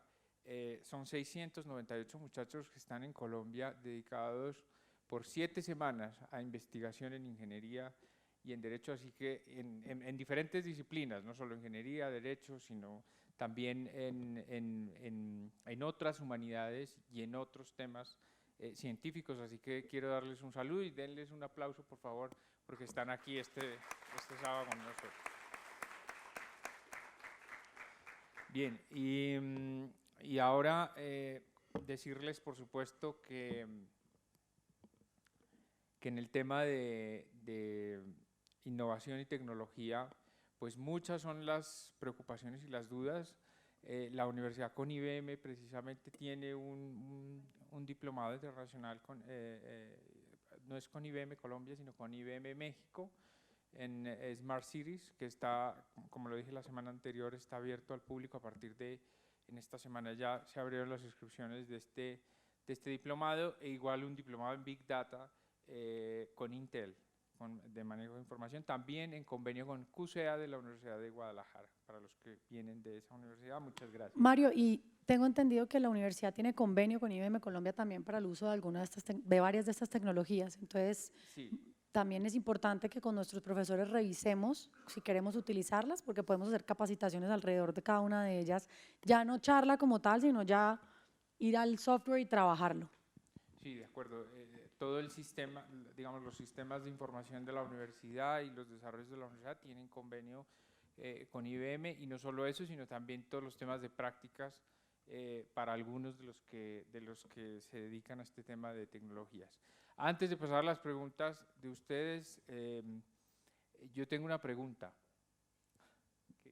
y quiero que sea sincera en este tema, porque digamos, a veces vemos que hay desarrollos muy importantes de tecnología que carecen de un tema fundamental, que es de la equidad de acceso a estas cosas. Entonces, recuerdo cuando utilizamos los sistemas de información, digamos, inicialmente cuando los sistemas operativos de Windows, etcétera, se decía que habían plataformas abiertas para el uso, para la educación, mecanismos gratuitos que hacían que nos facilitaran la vida sin tener que contar con las compañías. ¿Qué hace IBM por este tema de la equidad?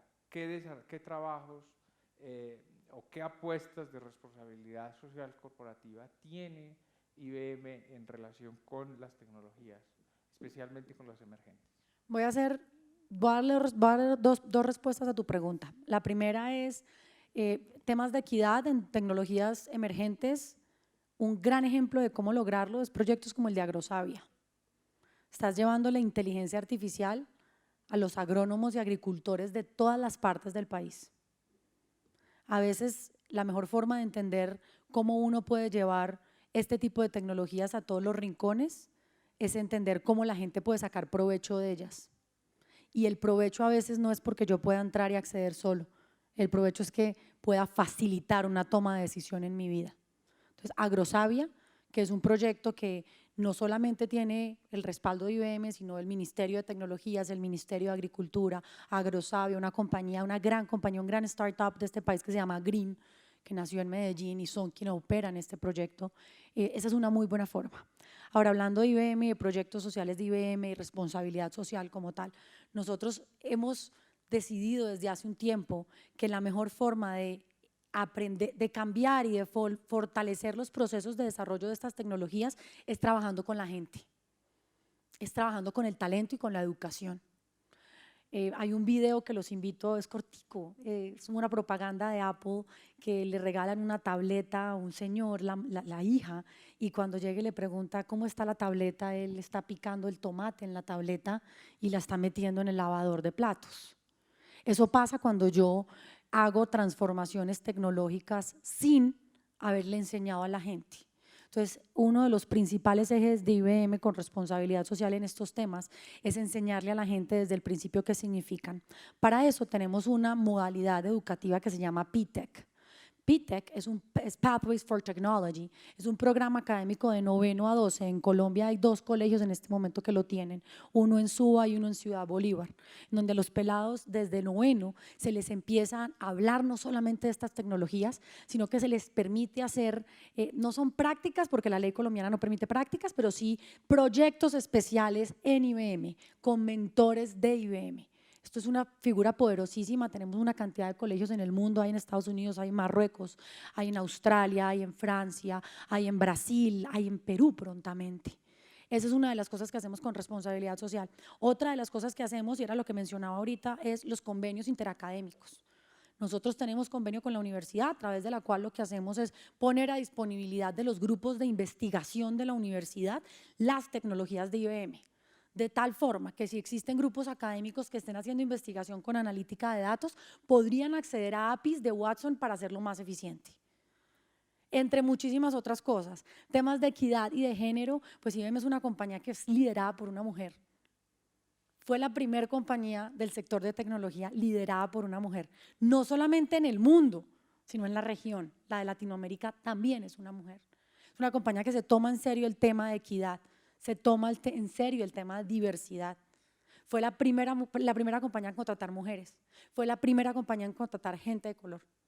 Y no debería ser así, ¿cierto? Fue inapropiado lo que dije, perdón. Fue la primera compañía en contratar gente afroamericana.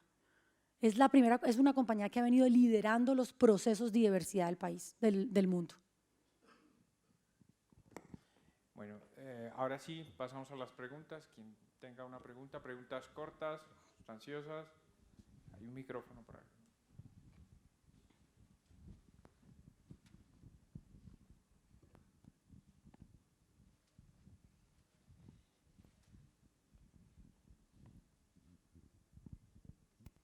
Buenos días.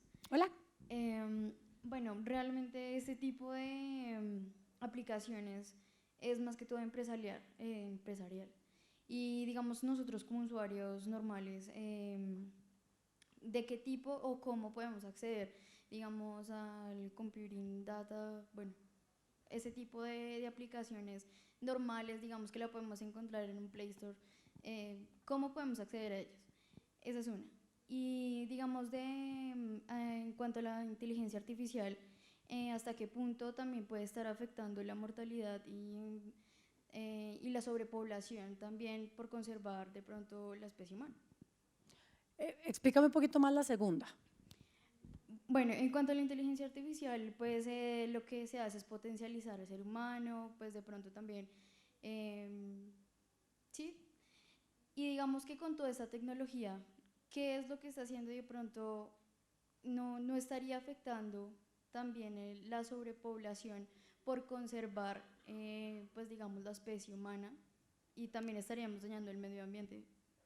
El mejoramiento humano va a traer más años de existencia. Sí, pero entonces también la farmacéutica no debió existir. Y pues eso es parte de nuevo, es parte de la cultura, es parte de la decisión que los seres humanos tomamos de cuántos hijos quiero tener, qué tipo de actividades quiero hacer. Pero juzgar la tecnología por el mal comportamiento del ser humano es juzgar un carro porque alguien atropelló a otra persona. Finalmente termina siendo el ser humano quien toma las decisiones de cómo aplicar esas aplicaciones. Y tu primera pregunta, ¿cómo podemos hacer nosotros o trabajar nosotros con este tipo de aplicaciones? La pregunta es, cuando tú me dices cómo podemos nosotros acceder a ellas, ¿es acceder a ellas para generar un negocio o es acceder a ellas como ciudadano? Como ciudadano. Ya lo haces. Cuando abres aplicaciones como Waze para ver por dónde te vas, ya lo haces. El negocio depende. Hay diferentes compañías que tienen líneas para manejo o para fortalecimiento de los startups que necesitan este tipo de aplicaciones. En el caso de IBM hay una línea de $120,000 al año en consumos de APIs de IBM para fortalecimiento de startups.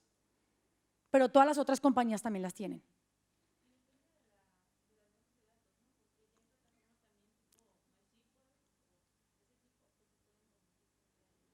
claro, hay open software que te permite hacerlo. Ahí la pregunta y lo que yo siempre digo cuando me hablan de ese tema es pilas con los temas de seguridad.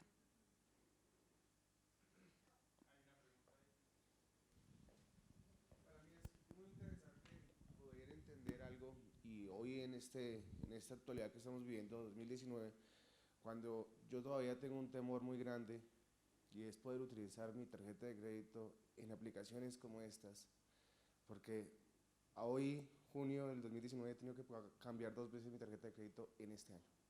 ¿Por qué? Porque no hay una seguridad en las bases de datos, y escuchar tu charla y decir todo lo que estas nuevas tecnologías están tratando de hacer para poder contrarrestar todos estos delitos informáticos.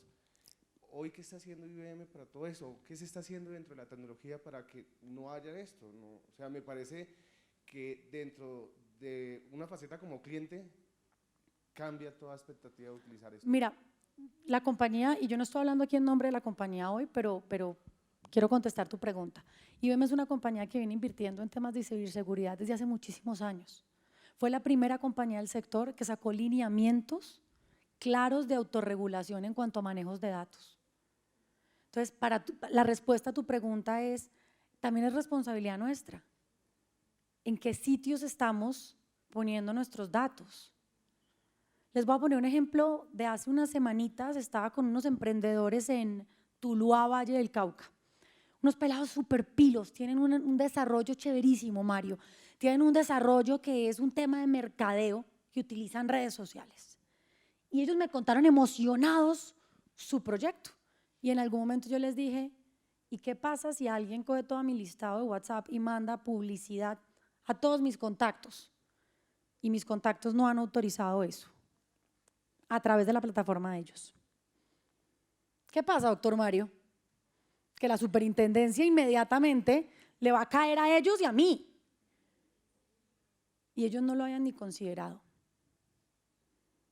No te estoy diciendo que sea culpa de ellos, pero responsabilidad sí. Pero si esa aplicación está en el mundo virtual ya y está corriendo, ¿cómo te llamas tú? Carlos. Y Carlos decide bajarla y utilizarla, y Carlos se mete en un problema, pues también es responsabilidad de Carlos. Entonces, un poco estos temas de tecnología y la mala utilización de las mismas conllevan a la misma persona, a Carlos, a Catalina, a Andrés, a Mario, a Juan, a cómo la usemos. Y cómo la usemos no es solamente para qué la usemos, sino cuál usamos.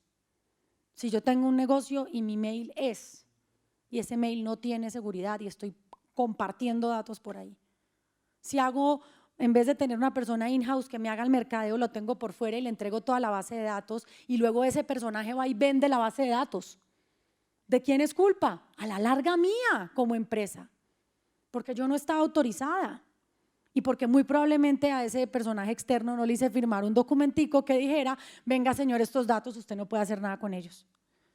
Entonces, frente a tu pregunta, sí, hay una brecha grandísima que trabajar con, y es la cultura en la gente. Un carro puede ser utilizado para matar personas y puede ser utilizado para llevarnos de un punto A a un punto B. La tecnología puede ser utilizada de forma adecuada y de forma inadecuada. Good tech antes que cualquier otra cosa, es el consejo que yo doy. ¿Alguna otra pregunta? Por acá.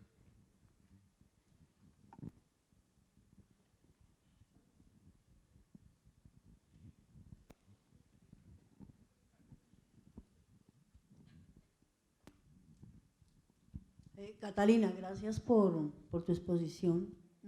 Yo me quedé preguntando cuando tú decías, ¿por qué tan callados? ¿Por qué no intervienen? ¿Por qué no dicen? Y entonces yo hacía el siguiente análisis. Normalmente la persona interviene o un grupo interviene cuando está comprendiendo, tiene un preconocimiento claro de lo que se está escuchando. Mi pregunta es, todos estos 4 bloques que tú expusiste, toda esta inteligencia artificial, ¿qué ha hecho para borrar esa brecha tan inmensa del desconocimiento que tiene la gente. Tú lo has dicho. Nosotros tenemos 1000 municipios y hay 2 colegios que están de pronto entendiendo qué está pasando. Yo en derecho, como abogada, yo soy contadora, abogada, yo diría, oiga, hice una cosa, oiga, cuando una persona entra en un delito, ¿sí? Es decir, se vuelve un sujeto, ¿sí?, digno de ser procesado por alguna cosa, entonces dice, no, es que el desconocimiento de la ley no le da derecho a actuar mal dentro de la sociedad. Pero lo que yo sí estoy viendo es que cuando el carro corre a 10.000 kilómetros y las otras personas están en la meta, no las estaremos induciendo a error, porque existen muchas personas que tienen el aparatico y llegan y dicen, uy, me llegó un cobro por 90.000 pesos. No, es que yo nomás hice así. Y obviamente lo que tú dices, es que es el libre albedrío.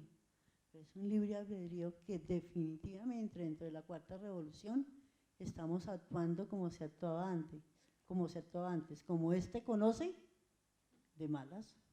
Y no me parece eso una opinión o una actuación que sea competente con los valores de las personas. Nuestra Constitución se funda en la dignidad humana, en donde lo primero son los valores. Y toda esta, sin duda, muy buena iniciativa de crear unas tecnologías, yo veo que están impersonalizando los valores, los están llevando a cero. Y yo quiero hacer un llamado de atención a eso, porque no es que decidió, pero es que vea que qué bueno que las personas pudieran conocer y que de pronto esa inteligencia artificial ya hubiese pensado en ver una forma como culturizar a la mayoría. Mira, yo te quiero contestar diciéndote una cosa, por eso estamos aquí. La decisión de aprender sobre las cosas nuevas debe ser de nosotros. ¿Quiénes ven Netflix? ¿Quiénes leen tantos libros como ven Netflix? Yo leo tantos libros como ven Netflix, pero somos menos.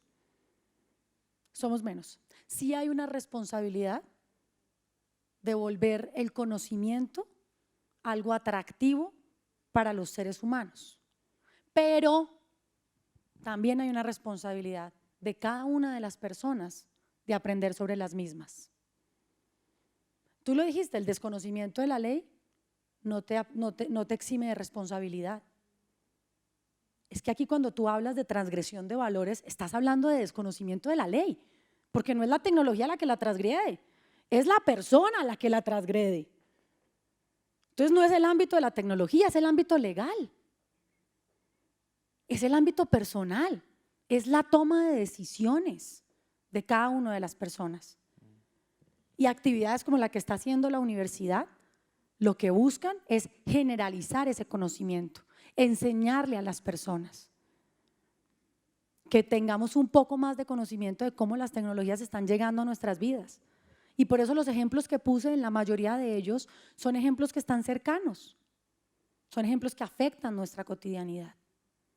Pero comparto tu posición en cuanto a que están dándose una cantidad de nuevas tecnologías que de una u otra forma están ampliando el mundo de posibilidades del ser humano. Pero no creo que sea responsabilidad solo de las empresas ni de las universidades que las personas las conozcan. Es responsabilidad de cada uno de nosotros. Es responsabilidad de los colegios, es responsabilidad de los hogares, es responsabilidad de cada uno de los alumnos y de las personas que están aquí. Sobre ese tema, es claro, por supuesto, que estamos viviendo una era de disrupción. Es decir, estamos en un momento de quiebre tan importante como el pasado de la revolución industrial, donde también se despidió una cantidad de gente y donde también se habló sobre cuál era el papel del ser humano y también se debatió filosóficamente a propósito de qué iba a pasar después de la revolución industrial. No pasó nada. La gente que se quedó por fuera de la revolución industrial feneció en sus negocios, se quebraron en sus negocios y el mundo cambió completamente. Y aquellos que tuvieron que adaptarse a la fuerza a la revolución industrial, pues obviamente tuvieron que acceder al mercado laboral de una manera completamente distinta. En la cuarta revolución industrial ese es el llamado, y precisamente la cátedra de Gerardo Molina, que es una cátedra tan clásica, ha tenido que llamar la atención y la reflexión sobre un aspecto muy importante, que es que hay una disrupción en este momento, y quien no logre comprender cuál es esa disrupción y cuál es ese cambio de la cuarta revolución industrial está fuera, y se acabó. Y no va a pasar nada en el mundo, es decir, la gente tiene que adaptarse a esa era. Todo, los planes de estudio, los sistemas educativos, la industria, el conocimiento, la forma de hacer las cosas, la forma de pensar, todo va a cambiar. Te voy a poner dos ejemplos y el primero de ellos fue una conversación que tuve anteayer. Una universidad de este país tiene haga de cuenta usted, una encarta de sentencias en donde si yo voy y pongo prescripción, me salen las sentencias de prescripción de los últimos 10 años. Y los que no saben qué es prescripción y ponen tengo mi casita hace 10 años, no sé qué hacer, me la quieren quitar. La inteligencia artificial a esas personas les ayudaría a entender el lenguaje natural, el sistema, y poder traerle todas las sentencias de prescripción. La inteligencia artificial no solamente coarta a las personas, como tú lo estás diciendo, las multiplica, las ayuda, las empodera, les da conocimiento que están por fuera de su espectro. Y la cuarta revolución industrial, y ese es el segundo ejemplo que voy a poner, fue la dinámica que hicimos al principio. Y no va a cambiar lo que hacemos. Todos vamos a seguir comiendo, Mario. Todos vamos a seguir pidiendo naranjas, manzanas, peras, pantalones. Todos vamos a seguir buscando movilidad de un punto A a un punto B. ¿Cómo lo hacemos? Esa es la diferencia. ¿Cómo lo hacemos? ¿Cómo la tecnología nos ayuda a hacerlo? Hablando de derecho, mira, cuando yo era chiquita, mi mamá me decía, Catalina, no hable con extraños ni se monte en carros que no sean conocidos. Y hoy les decimos a los niños, ajá, exactamente. Entonces, es un mundo de posibilidades, pero depende del ser humano. ¿Qué? ¿Qué les decimos a los niños? Pida un Uber. Pida un Uber. Que es todo, o sea, a ver, hablan con extraños y se montan en un carro que no conocen. Es todo lo contrario al paradigma con el que crecimos. Pero precisamente hay que aprender de esos nuevos paradigmas, porque el mundo cambió. Y hay dos opciones, quedarnos viendo cómo el mundo cambió o montarnos a ese cambio y aprovecharlo. Sí, hay también discursos alarmistas, ¿no? En todo esto hay unos discursos muy peligrosos que la invitación es que no tomen estos discursos como los discursos de su vida, porque de lo contrario entonces se van a aislar del proceso. Los discursos alarmistas en el mundo han sido cuestionados siempre. Miren los discursos del cambio en el tema de medio ambiente, las catástrofes que han venido sucediendo en los últimos 50 años, supuestamente catástrofes, que se va a enfriar el mundo, que se va a calentar el mundo, etcétera, y sobre eso hay muchos mitos. Alrededor de la tecnología hay también muchos mitos, y ustedes los vieron en las 10 sesiones anteriores. Entonces la invitación es, dejen esos mitos a un lado y más bien dedíquense a aprender en su vida diaria al uso y el manejo de estas tecnologías. Yo creo que no sé si haya más preguntas y con esto finalizamos. Una última pregunta aquí en nuestro monitor. Sí, qué pena, disculpa, lo que pasa es que ya que el doctor toca el tema ambiental, en los últimos años uno de los componentes que más ha venido contaminando el medio ambiente viene a ser componentes electrónicos de computadoras, celulares, etc. Y muchos de esos componentes por sus elementos no se pueden reciclar, litio, mercurio, etcétera, etcétera. Entonces, ¿qué se puede hacer relacionado a esto o en qué trabajan las compañías? Hay normativas internacionales hay normativas internacionales que están regulando la disposición final de los aparatos tecnológicos. Es una preocupación que hay que direccionar, es una preocupación que hay que manejar, pero de nuevo, depende también del ser humano. depende también no solamente de las compañías. ¿Tú qué haces con tu celular cuando cambias de celular? ¿Ustedes qué hacen con las pilas cuando las pilas del control se acabaron? Hay que empezar por el ámbito personal.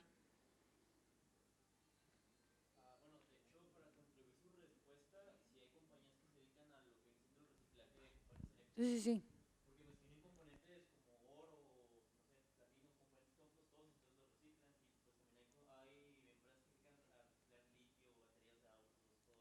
Tal cual.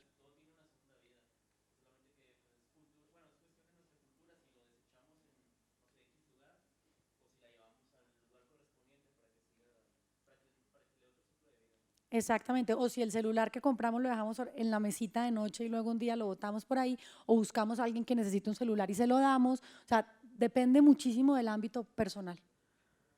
¿Alguna otra pregunta? Yo creo que entonces… Bien, bueno, mil gracias a todos, un aplauso creo que nos merecemos después de este ejercicio, y a Catalina, muchas gracias.